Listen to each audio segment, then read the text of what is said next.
कैसे हैं आप सब?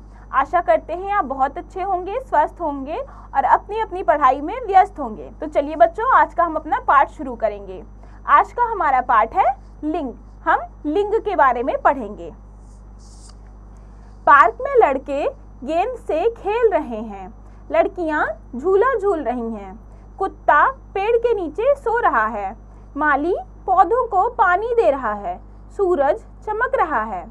बच्चों, उपर्युक्त वाक्यों को पढ़कर पता चल रहा है कि कुछ शब्द या नाम ऐसे होते हैं जो पुरुष जाति का बोध करा रहे हैं और कुछ शब्द स्त्री जाति का। ऐसे शब्दों को व्याकरण में लिंग कहा जाता है। तो बच्चों, ऐसे शब्द जो स्त्री जाति का या पुरुष जाति का बोध कराए, ऐसे शब्दों को लिंग कहा जाता है। जो संज्ञा शब्द पुरुष या स्त्री जाति का बोध कराते हैं उन्हें लिंग कहते हैं। लिंग के भेद। लिंग के दो भेद होते हैं, पुल्लिंग और स्त्रीलिंग। पुल्लिंग पुरुष जाति का बोध कराने वाले शब्दों को पुल्लिंग कहते हैं, जैसे राजा, शेर, दादा, नौकर। स्त्रीलिंग स्त्री जाति का बोध कराने वाले शब्दों को स्त्रीलिंग कहते हैं, जैसे रानी, शेरनी, दादी, नौकरानी। तो बच्चों, लिंग दो प्रकार का होता है, पुल्लिंग और स्त्रीलिंग। ऐसे शब्द जो पुरुष जाति का बोध कराए वो पुल्लिंग होते हैं, जैसे राजा, और जो स्त्री जाति का बोध कराए उन्हें स्त्रीलिंग कहते हैं, जैसे कि रानी, दादी, शेरनी आदि। यहाँ कुछ पुल्लिंग और उनकी स्त्रीलिंग शब्द दिए गए हैं, उन्हें पढ़िए और याद कीजिए। जेठ, जेठानी, कवि, कवियत्री, बालक, बालिका, भाई, बहन, नर, मादा, वर, वधू, नाना, नानी, हंस, हंसिनी, देवर, देवरानी, विद्वान, विदुषी, नायक, नायिका, ससुर, सास, छात्र, छात्रा, वृद्ध, वृद्धा, चाचा, चाची, बेटा, बेटी, लेखक, लेखिका, चूहा, चूहिया, सुनार, सुनारिन, माली, मालिन, मामा, मामी, पति, पत्नी, धोबी, धोबिन, सेठ, सेठानी, अध्यक्ष, अध्यक्षा, स्वामी, स्वामिनी, बैल, गाय, युवक, युवती, पुत्र, पुत्री, घोड़ा, घोड़ी। विशेष।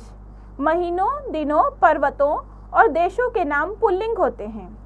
भाषाओं, नदियों, तिथियों और लिपियों के नाम स्त्रीलिंग होते हैं।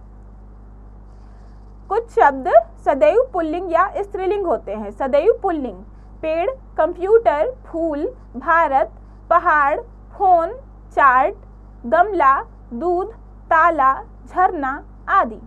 सदैव स्त्रीलिंग: मक्खी, पेंसिल, गर्मी, नदी, मेज, तितली, कुर्सी आदि। कुछ शब्द स्त्री व पुरुष दोनों के लिए समान रूप से प्रयोग किए जाते हैं, जैसे राष्ट्रपति, प्रधानमंत्री, वकील, सभापति, प्रोफेसर, सचिव, डॉक्टर आदि। पाठ पढ़कर हमने जाना, जिन संज्ञा शब्दों से पुरुष जाति या स्त्री जाति का बोध हो उन्हें लिंग कहते हैं। पुरुष जाति का बोध कराने वाले शब्द पुल्लिंग कहलाते हैं, स्त्री जाति का बोध कराने वाले शब्द स्त्रीलिंग कहलाते हैं। तो बच्चों, हमने इस पाठ में लिंग के बारे में पढ़ा, लिंग के भेद के बारे में पढ़ा, और कुछ शब्द ऐसे भी होते हैं जो कि कुछ पुल्लिंग में हमेशा रहते हैं, कुछ हमेशा स्त्रीलिंग में रहते हैं। तो ऐसे शब्दों को भी पढ़ा। अब हम इस पाठ के अभ्यास को करेंगे। सही विकल्प पर सही का चिन्ह लगाइए। स्वामी का स्त्रीलिंग है मालिक, मालकिन, स्वामिनी। तो स्वामी का स्त्रीलिंग है स्वामिनी। ऐसे ही आपको प्रत्येक प्रश्न में सही विकल्प ढूंढकर उस पर सही का चिन्ह लगाना है। फिर दूसरा प्रश्न है, नीचे दिए गए वाक्यों में रंगीन शब्दों को ध्यान से पढ़िए व लिंग बदलकर लिखिए। क, मेरे चाचा कल दिल्ली जाएंगे। तो ये रंगीन शब्द है चाचा, यहाँ आपको रंगीन शब्दों का लिंग बदलकर लिखना है। तो मेरी चाची कल दिल्ली जाएंगी।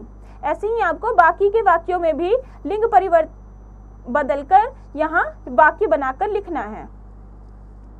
प्रश्न 3 है, रंगीन शब्दों के लिंग बदलकर रिक्त स्थान भरिए। पिताजी समाचार पत्र पढ़ रहे हैं और माताजी खाना बना रही हैं। ऐसे ही आपको बाकी के शब्दों में भी रंगीन शब्दों के लिंग बदलकर रिक्त स्थान भरने हैं। फिर चौथा प्रश्न है, निम्नलिखित शब्दों के लिंग बदलकर लिखिए। घोड़ा, घोड़ी। ऐसे ही आपको बाकी के शब्दों के लिंग बदलकर लिखने हैं। प्रश्न 5 है, निम्नलिखित प्रश्नों के उत्तर दीजिए। लिंग किसे कहते हैं, उदाहरण सहित बताइए। तो ऐसे शब्द जो संज्ञा या सर्वनाम के पुरुष जाति या स्त्री जाति के होने का बोध कराते हैं, ऐसे शब्द लिंग कहलाते हैं, जैसे लड़का, लड़की, घोड़ा आदि। तो आगे के प्रश्न का उत्तर आपको खुद से देना है। फिर है, यह भी जानिए, अपने घर तथा स्कूल में रखी किन्हीं 10 निर्जीव वस्तुओं को पुल्लिंग और स्त्रीलिंग शब्दों में बांटकर लिखिए। तो बच्चों ये आपको खुद से करना है, ये आपको अपने घर में देखना है कि 10 निर्जीव वस्तुओं को देखना है और उन्हें पुल्लिंग और स्त्रीलिंग में छांट कर लिखना है। फिर है, सोच समझकर बताइए, पार्क में जाने पर आप कौन सी ऐसी वस्तुओं को देखते हैं जो पुल्लिंग है, ये भी आपको खुद से बताना है।